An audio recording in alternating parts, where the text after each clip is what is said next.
Tuesday, January 16th. Roll call. Mayor T-Strake? Here. Councilmember O'Reilly? Here. Mr. Frederick? Here. Mr. Piles? Mr. Caprillion? Here. Ms. Veith? Here. Ms. Bessler is not here, but we do have a quorum. Item number 3, approval of agenda.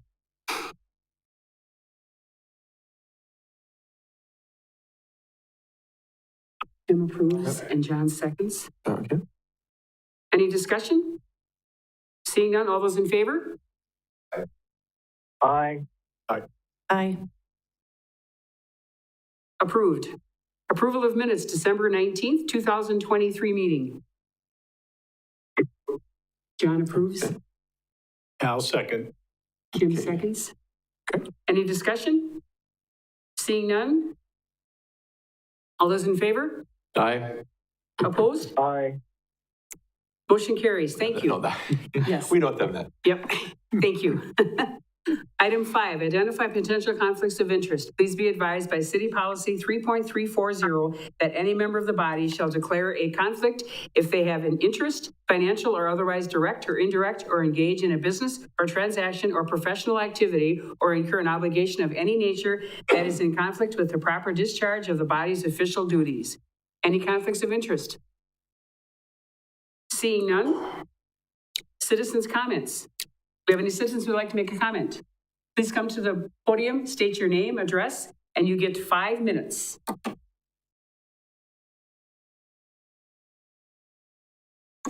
Is it on? Yep. Awesome.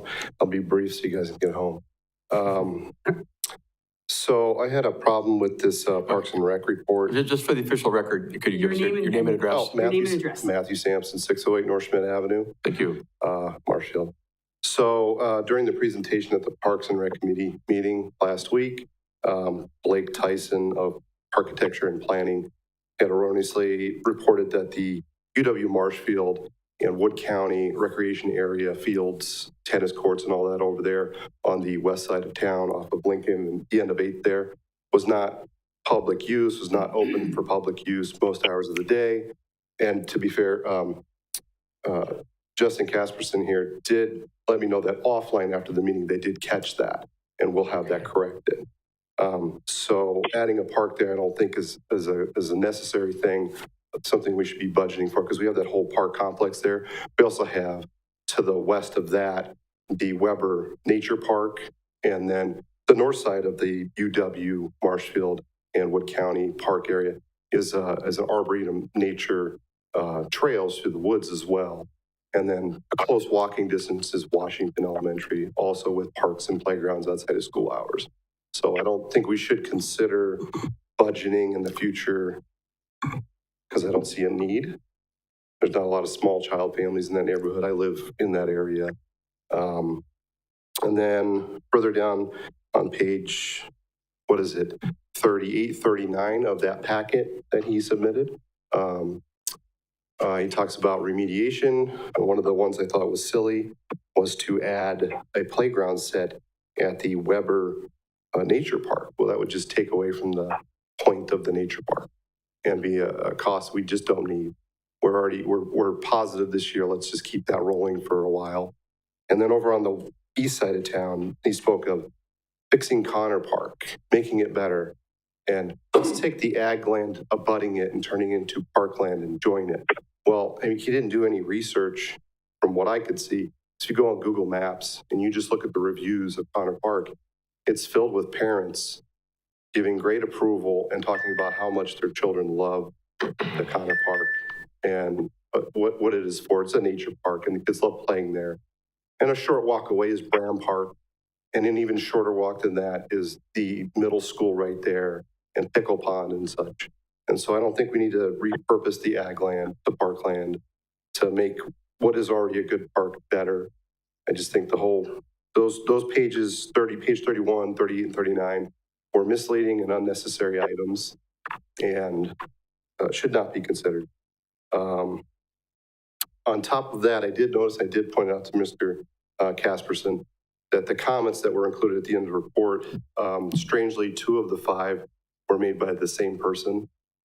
And maybe more comments or get this company Architecture and Planning out of Madison to do more Google metadata research or just jump on Google Maps and look at reviews of the wonderful parks we have.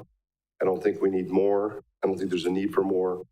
Everybody seems pretty happy. We've just got one person complaining there's not enough biking trails, and I don't think the city would support more anyways. That's it. Thank you. Thank you very much. Any other citizens' comments? Seeing none. Item number 7, conditional use permit request by Cardinal Porter to amend a previously approved conditional use permit to amend condition 1 of the previously approved conditional use permit to allow 7,901 square feet of restaurant space instead of 5,000 square feet for the property located at 601 North Central Avenue, parcel 33-01547, zone UME, urban mixed use. Presenter, Bryce Hembrook, planner. Thank you, Mayor. So the subject property is located towards the central part of the city, north of Veterans Parkway. And in 2021, there was a conditional use permit that was approved to allow for a drive-through, and then there was also landscape exceptions, as well as parking exceptions that were included in that. So one of the conditions, condition 1, was placed to basically restrict the amount of restaurant space allowed in the development to 5,000 square feet. And I wasn't there in 2021. However, I would assume that the purpose behind this this cap of 5,000 square feet was to limit the parking exception that would be needed. So for the parking requirements for a restaurant, they are required to have one space per 150 square feet of gross floor area. When you compare that to a retail land use, which is kind of what the building could also accommodate here, that would be one space per 350 square feet. So there's quite a difference in the amount of parking that would be required for a restaurant compared to a retail. So I'm assuming that that's the reason for that. There was 51 parking stalls provided on the site. At least that's what was approved by the conditional use at the time.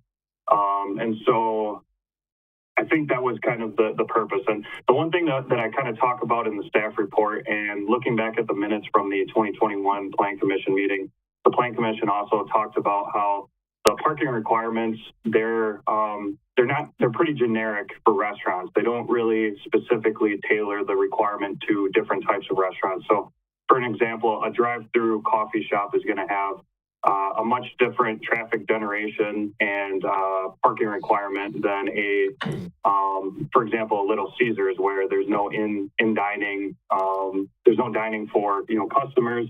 It's just you park, you get in, grab your pizza, and you go. That's much different than a drive-through coffee shop in the morning. It's also different than a restaurant where you would be sitting there for 45 minutes to an hour. Towards the later night. So it's a pretty generic requirement, and that's one of the things that Plan Commission talked about, at the last meeting. So the applicant is basically looking to increase the number from 5,000 square feet to 7,901 square feet. So I just kind of want to talk about this. So for the original application, it listed 7,901 square feet. However, the narrative that I provided in the packet mentioned increasing to 8,860 square feet of restaurant space. So during the initial public hearing notice, I had mentioned the 7,901 square feet as being the requested square footage. However, so that's like the official request that we're hearing today. However, if the Plan Commission would like to increase that to the 8,860 square foot request, they can do that. I would just recommend that you're clear in your motion as to what you would be increasing it to. So one of the other things that I wanted to talk about was the kind of the site development now. So as you can see on the slide, here's what the development looks like. There's currently a Jimmy John's, which would be on the north end of the development. And so right now it looks like there's a lot of parking, but with only, one tenant at the time, it's kind of hard to really tell what it's going to look like if more restaurants are added. So there is currently, a barbecue type, sushi, I believe there's a sushi / barbecue place, that would be going in. That'd be more of a sit down or casual eating. So that would be going in shortly, but the applicant is looking to be allowed to have more restaurant space to lease out, because in the last couple of years of trying to lease out, the property, he's found that it's pretty difficult to lease out retail space right now, and that the main people that are reaching out to him are restaurants. And so basically what he wants to do is be able to, market more of the building towards restaurant space if needed. That doesn't necessarily mean that he would have to, occupy all of that space, but it at least allows for some more flexibility if that opportunity arises. So one other thing to kind of mention is that there is some street parking that would be available in the general vicinity if there were parking concerns. So along Central, right in front of the building, it is actually prohibited, so that would not be allowed in front. However, as you can see to the southwest, there is a few 90-minute parking stalls. I believe there was 8. And then along Edison, Maple, and Franklin, there would be about 64 total on-street, unmarked parking spaces on the surrounding block. And those are, spaces that people can park there right now if they wanted to. Generally, we would think that this would only be on an as-needed basis. And at the restaurants along Edison Street, there are already people that park along the street, generally in the morning. So that would be something that's kind of common.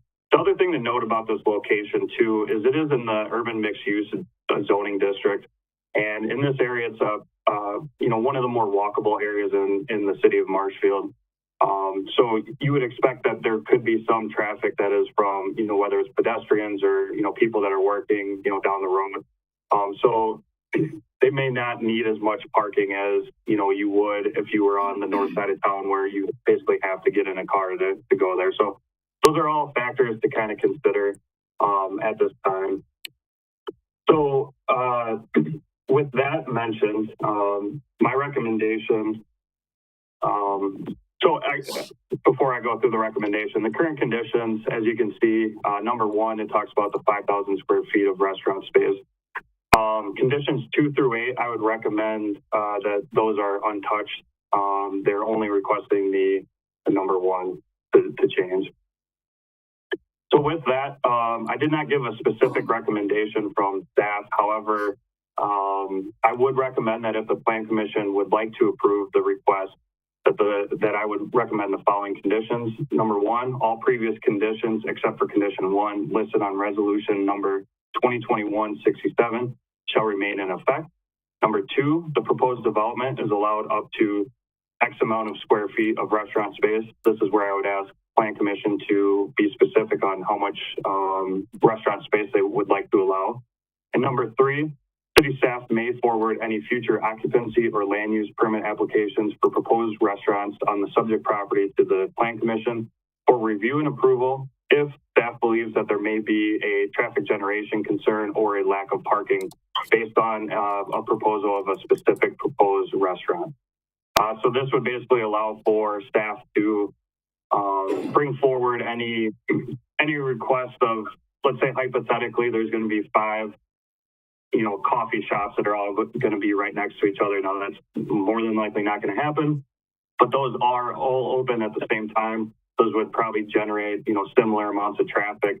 And so that may create more of an issue than, say, a coffee shop and then a pizza restaurant that's open, for late hours. So I think this would just be a way to kind of bring it back to the Plan Commission and have them review if there's any concerns that staff may have. So those would be my recommended conditions if the Plan Commission wishes to approve.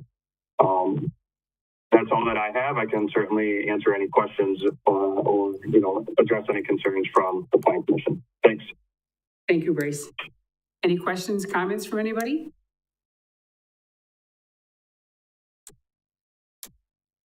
Alderman O'Reilly? Thank you, Mayor. I really have no issue with increasing this restaurant square footage up to the 8,800 and whatever the number was.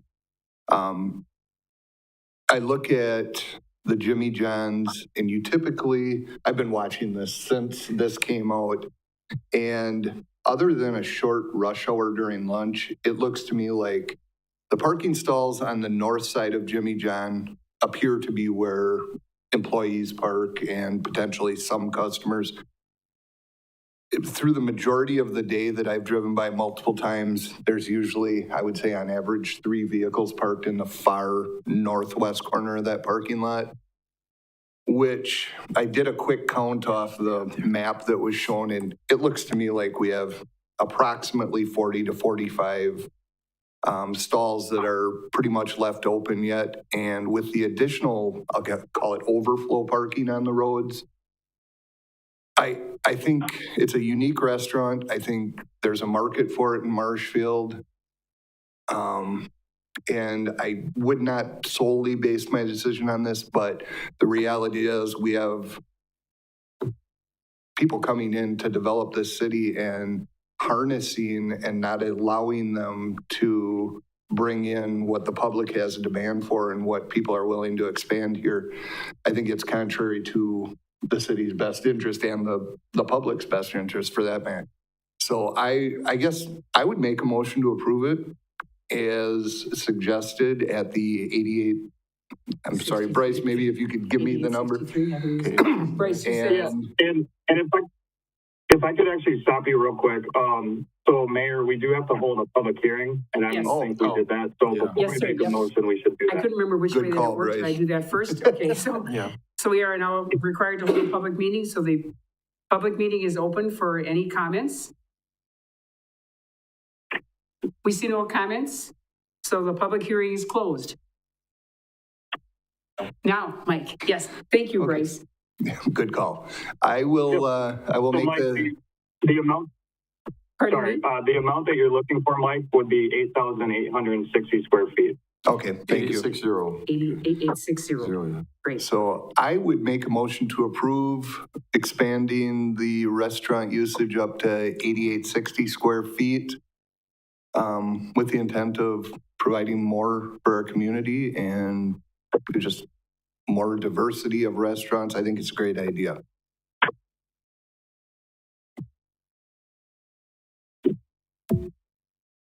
I'll make a second to the motion. John seconds the motion. Any other discussion from anybody? Yeah, I just want to say the parking limitation, I don't think, as Mr. O'Reilly pointed out, there's plenty of on-street parking in addition to the 45 or so stalls that seem to be available on the property. But for the developer's purposes, any restaurant or retailer they want to bring in will have to do their own parking analysis to determine whether that space works for their business. So they have a really good understanding of that. So I don't think we'd be doing any favors by limiting that to anybody, to Mr. O'Reilly's point. And I think the potential tenants there would have a really good idea of what kind of parking they need. Yes, thank you. Anyone else have any comments? Seeing none, we'll take a roll call vote. Mayor, if I could just. Yes, sir. Just one question. So I heard to allow up to the 8,860 square feet, but Mr. O'Reilly, did you want to include any of the other conditions that I mentioned as a recommendation? I would say that number one is pretty much implied. However, I think it would be good just to include that on as part of the motion, but I wanted to just get your thoughts on if you wanted to include 1, 2, and 3, or just 1 and 2, or just 2. But I just wanted to get that clarification before the motion moves forward. Yeah, I would include all 3 in those. I just mentioned the particular square footage as we discussed, but yeah, it would be all 3 of them. And John, are you okay with that? Thank you. Second once again. Thank you.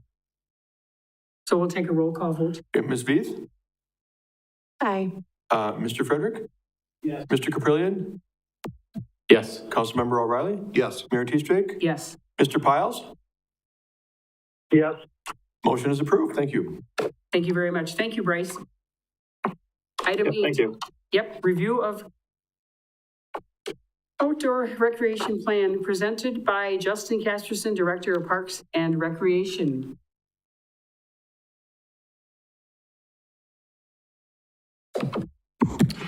Good evening and thank you. Earlier last year, about this time last year, we retained the services of planning and architecture out of Madison to do our comprehensive outdoor recreation plan. The Outdoor Recreation Plan, or the CORP, is a 5-year planning document that uses data like inventory analysis of recreation-based facilities, a review of policies and procedures related to parks, recommendations for maintenance, and improvements in future developments, and maintains the city's eligibility for grant applications. The CORP prior to that was done in 2014, expired in 2018. Staff worked with architecture throughout last year. We received this version, which I'd call the staff in a public review version, last Tuesday. It was presented to the Park and Recreation Committee on Wednesday and now being presented to you guys for review and comment. It was also emailed out to stakeholders as well as all city employees as well as the Common Council for their review. So what we're doing at this point is doing an extensive review of the document, correcting any errors or omissions or mistakes in it, and then bringing it back to architecture to make those changes, as well as any feedback from either stakeholders or people saying, hey, we need more trails, we need more tennis courts, we need more archery ranges, whatever it might be, things of that nature, which we might be deficient, and those stakeholders have an opportunity to voice their opinion of what we might be deficient in or what we might have too much of. So now we're in the staff review process. That is set to get all comments back to architecture on January 25th. So I typically would consult with our development services department, but it's pretty slim to none. So I know, Bryce, you were going to hang on, right? Yeah. So Bryce is pretty experienced with this stuff. I assume this group or the plan commission would essentially review this, Bryce, and give feedback, or do they actually make any actual action from tonight? Generally what happens is the plan commission would review and provide any comments that they have. And it's more of providing review and comment. Generally, the recommendation from the Parks and Rec and Forestry Committee would likely go to the Common Council for their final approval. So I guess what the Plan Commission would be looking for is to provide any feedback that they may have at this time. There you go. So essentially, if you don't have feedback tonight, if you still want to take some time to review the document and provide feedback, you can email either Administrator Barg or myself or anyone in the city. They'll get them to me, and then we'll present that feedback to Bryce, or not Bryce, I'm sorry, Blake, on January 25th. Any questions, comments? Alderman O'Reilly? Thank you. Yeah, I appreciate the input from Mr. Sampson. I think, yeah, it definitely needs a good review. I personally voted against having this when it first came through because I just thought it was too preliminary. It's not that I'm against the study, but with all the work we have planned, I would have preferred to wait a couple of years so that it was more useful in the future and didn't outlive its life. But I mean, from our perspective, I guess looking at it, I didn't even catch those issues that Mr. Sampson mentioned. From my perspective, I would try to keep it in the realm, kind of always falling back on our budgetary constraints and challenges these days, that I think taking care of what we have is going to be a key right now rather than expansion. And hopefully within a few years, we can turn this boat around per se and be healthier as a city and potentially look at some issues at that point. So that's all I really had to put in. Anyone else? Comments, questions? I have a couple for you, Justin. This is Frank Oh, go ahead, Franklin. Franklin. I don't know how to raise my hand on Zoom. So sorry. I would just like to say that the city is. I realize the city is between a rock and a hard place in a number of issues. That is, revenue is very restricted. However, the only way to raise revenue is for population growth, and we're in a minus population growth curve, negative curve. But the only way for there to be population growth is for there to be improvement. You know, I mean, it's one of the factors. And making Marshfield a more livable, more enjoyable city is really important. Now, just responding to the Honorable Councilman's comments, that I think that you, sir, and the council have been very good at dealing with budgetary issues, and I don't feel that you will be, launching projects that cannot be paid for. So I'm not very worried about that at all. I would say that identifying projects that need to happen and approving them in whatever process is necessary for implementation when funding is available, assuming if funding is available, is very critical for the future of the city.